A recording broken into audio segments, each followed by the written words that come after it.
दो सबसे अच्छी दोस्त छुट्टियां मनाने एक खूबसूरत समुद्री द्वीप पर जाते हैं। यहाँ की खूबसूरती और सुंदरता को देखकर उन्हें लगता है ये ट्रिप उनकी जिंदगी की सबसे यादगार ट्रिप बनने वाली है, जिसे कभी भुलाया नहीं जा सकता। लेकिन ऐसा सोचना उनकी जिंदगी की सबसे बड़ी भूल थी, क्योंकि उन्हें ये नहीं पता था कि इन समंदर की गहराइयों में कोई पहले से ही उनका इंतजार कर रहा है। तो आखिर ऐसा क्या चीज है जो इन विशाल गहराइयों में इनका इंतजार कर रही थी? ये जानने के लिए वीडियो पर बने रहें, और चैनल पर नए हैं तो वीडियो को लाइक और सब्सक्राइब जरूर कर दें। तो कहानी की शुरुआत होते ही हमें आर्का को दिखाया जाता है, जो कि एक व्हेल है। अब ये व्हेल बहुत ही चालाक और खतरनाक है, जो छोटी मछलियों के साथ साथ बड़े व्हेल का भी शिकार कर सकती है। इसके बाद हम बड़ी सी व्हेल को देखते हैं, जिसका नाम सीटो है, जो पिछले 20 सालों से थाईलैंड के एक वाटर पार्क में है। सीटो पहले सबसे घुल मिल कर रहा करती थी और इंसानों को अपनी ओर अट्रैक्ट करती थी, लेकिन जब सीटो का बच्चा पैदा हुआ तब वाटरफॉल मैनेजमेंट ने सीटो से उसका बच्चा छीन लिया। इससे सीटो को बहुत गुस्सा आता है और इंसानों से उनका भरोसा बिल्कुल ही टूट जाता है, और इतना ही नहीं, उसका बर्ताव इंसानों के प्रति बदल जाता है। इसके बाद हम पार्क में एक स्टाफ चेल्स को देखते हैं, जो सीटो के बारे में बात कर रही थी। वो कहती है सीटो से उसका बच्चा दूर होने की वजह से वो बहुत रूठ चुकी है, वो पूरी तरह से बदल चुकी है। मुझे उसके पास जाकर उसे समझना होगा। लेकिन ऐसा सोचना उसकी सबसे बड़ी गलती थी। जैसे ही चार्ल्स पानी में उतरती है, सीटो उसके चारों ओर घूमने लगती है और उस लड़की पर हमला करके उसे मार देती है। इसके बाद हम एक दूसरी जगह पर मैडी नाम की एक दूसरी लड़की को देखते हैं,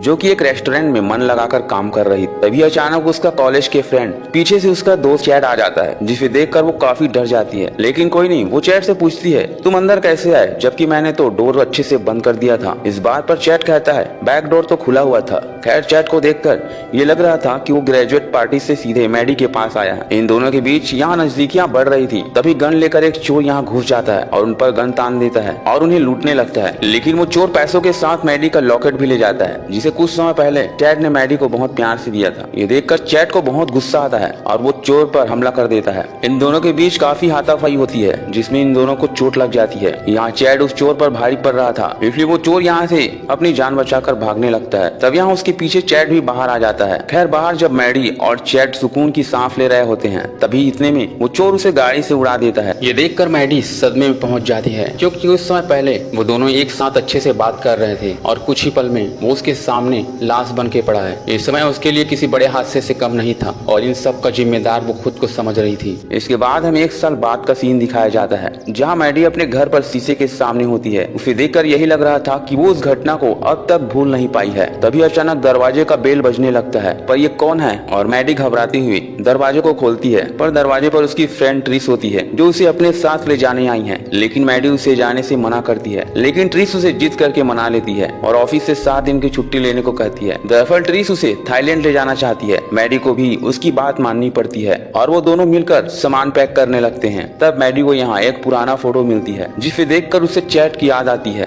और इमोशनल होने लगती है, लेकिन ट्रिस उसे संभालती है। खैर, अब ये दोनों अपने ट्रिप पर निकल पड़ते हैं और यहाँ आने के बाद वो एक लग्जरी होटल पर रुकते हैं और काफी एंजॉय करते हैं। उस हादसे ने मैडी की सारी खुशियाँ छीन ली थी, लेकिन आज मैडी बहुत खुश है और इस बात के लिए वो ट्रिस को दिल से शुक्रिया करती है। इसके बाद ये दोनों समंदर किनारे टहलने निकल पड़ते हैं। तब उनकी मुलाकात एक फ्लावर बेचने वाले से होती है। तब ट्रिस मैडी को खुश करने के लिए फ्लावर खरीदती है और एक वुडन स्टैचू भी, जिसमें एक व्हेल और उसका बच्चा होता है। तभी ट्रिस मैडी को सरप्राइज देते हुए कहती है वो दोनों सीटो नाम के व्हेल को देखने जाएंगी। ये सुनकर मैडी के चेहरे का रिएक्शन ही बदल जाता है और वो चुपचाप समंदर की ओर चली जाती है। दरअसल ये प्लान 1 साल पहले चैड और मैडी ने बनाया था। ट्रिस मैडी के पास जाती है, शायद उसने कोई गलत तो नहीं बोल दिया। यहाँ मैडी बताती है कि वह सीटो के साथ हुए इनजस्टिस की वजह से दुखी है, ना कि तुम्हारी वजह से, और वो उसे सीटो की कहानी बताती है कि किस तरह से वाटर पार्क मैनेजमेंट ने उसके बच्चे को उससे छीन लिया था, क्योंकि वो उससे परफॉर्मेंस करवा के पैसा कमाना चाहते थे, लेकिन वो अपने बच्चे का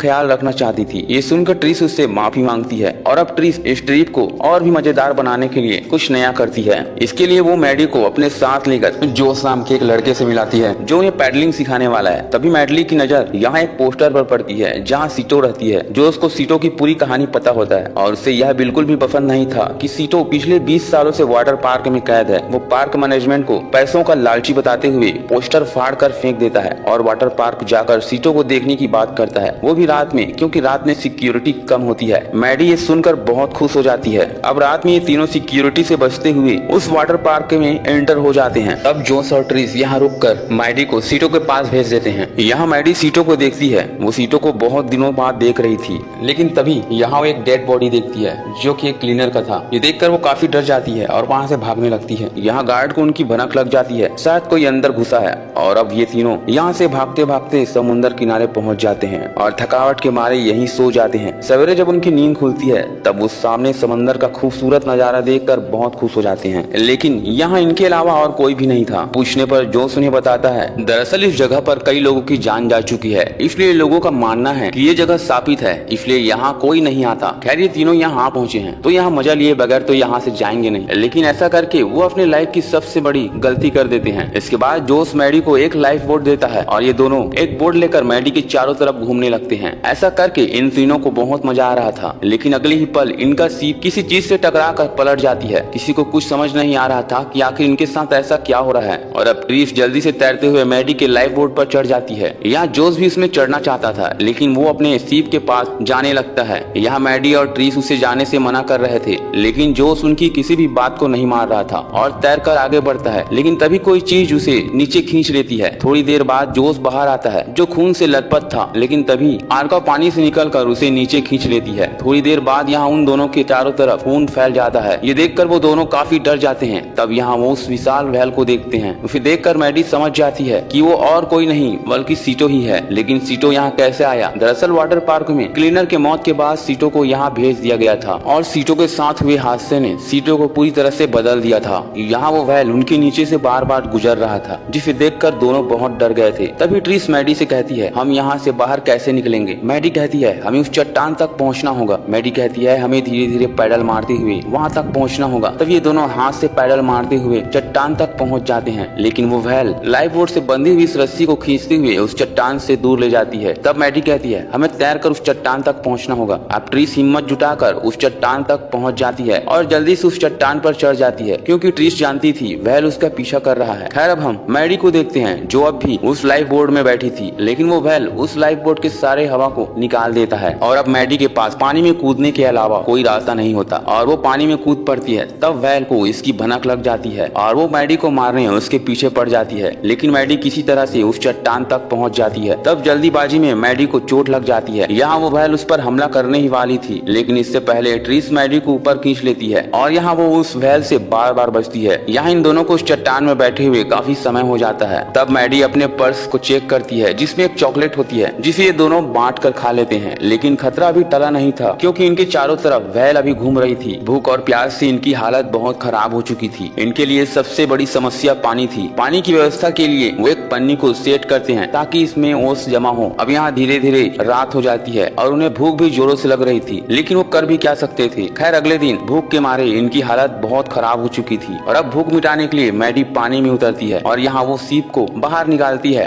और उसे खाने लगते हैं। उसका स्वाद तो बेरंग था, लेकिन अपनी भूख मिटाने के लिए उन्हें ये करना पड़ता है, क्योंकि उनके पास कोई ऐसा औजार भी नहीं था जिससे कि वो मछली पकड़ सके। और अब इन दोनों की उम्मीदें टूटने लगी थी। उन्हें लग रहा था कि उनकी मौत यहीं होने वाली है। तभी उन्हें एक सीप दिखाई पड़ती है और वो सीप इनसे काफी दूर थी। ये दोनों जोर जोर से आवाज लगाते हैं ताकि इनकी आवाज उस सीप तक पहुंच जाए और वो उनकी मदद करे, लेकिन ऐसा कुछ भी नहीं होता और अब ये देखकर उनकी हिम्मत टूटने लगती है। तब ट्रीस मैडी को एक सच्चाई बताती है, क्योंकि वो किसी तरह का बोझ लेकर मरना नहीं चाहती थी, जिसे अब तक ट्रीस ने मैडी से छुपा रखा था। ट्रीस बताती है चैट की मौत मेरी वजह से हुई थी, क्योंकि उस रात जो गया था वो मेरा ही आदमी था। दरअसल मुझे ये सब करने में कोई दिलचस्पी नहीं थी, लेकिन ग्रेजुएशन की फीस भरने के लिए मेरे पास पैसे नहीं थे, इसलिए मुझे ऐसा करना पड़ा। और ऐसा कहकर वो मैडी से माफी मांगती है, लेकिन मैडी उससे बात भी नहीं करती और अब वो अपने पापों का प्रायश्चित करने के लिए पानी में कूद पड़ती थी ताकि वो व्हेल को चकमा दे सके, जिससे कि मैडी की जान बच सके। अब मैडी पीछे पलट कर देखती है, पर ट्रीस तो वहाँ पानी में उतर चुकी थी। मैडी उसे बार बार मना करती है कि वो ऐसा ना करे, लेकिन ट्रीस उसकी कोई भी बात नहीं सुनती। अब जैसे तैसे ट्रीस किनारे तक पहुँच जाती है और यहाँ वो अपनी आपा खो चुकी थी और इसलिए वो चिल्ला रही थी। तभी यहाँ मैडी की नजर पीछे आ रही व्हेल पर पड़ती है। वो उसे जोर से चिल्लाकर आवाज लगाती है कि पानी से बाहर निकलो, पर वो उसकी आवाज को इग्नोर करती है। लेकिन तभी वो व्हेल यहाँ किनारे आकर ट्रीस पर हमला कर देती है और उसे खींचते हुए पानी में ले जाती है। है। ये देखकर मैडी को बहुत दुख होता है, लेकिन तभी कुछ देर बाद यहाँ मैडी फिर से पानी के ऊपर आती है और तैरते हुए बाहर निकलती है। वो इतनी जख्मी हो चुकी थी कि वो चल भी नहीं पा रही थी और इसलिए वो खुद को घसीटते हुए